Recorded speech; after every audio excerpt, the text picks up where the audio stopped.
রাধে রাধে, জয় গোপাল, হরে কৃষ্ণ। আমার সাথে আছে আমার বোন।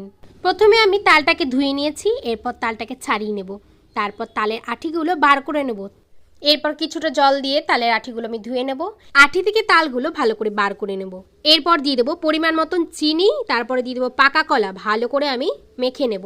এরপরে দিয়ে দেবো আটা, কিছুটা আটা দিয়ে দেবো, তারপরে দিয়ে দেবো কিছুটা ময়দা, এরপর আচ্ছা করে ভালো করে মেখে নেব।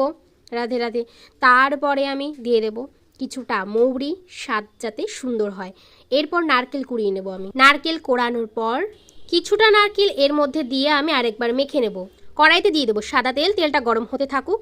এরপর আমি গোল গোল করে তালের ফুলুরিগুলো ভেজে নেব, বেশ লাল লাল করে তালের বড়াগুলো আমি ভেজে নেব। তৈরি হয়ে গেল আমার গোপুর জন্য তালের বড়া, বেশ লাল লাল তালের বড়া। তোমরা কমেন্টে এসে বলে যাও কেমন লাগলো গোপুর তালের বড়া। ছোট্ট করে একটা লাইক করে বলো। রাধে রাধে, জয় গোপাল, হরে কৃষ্ণ।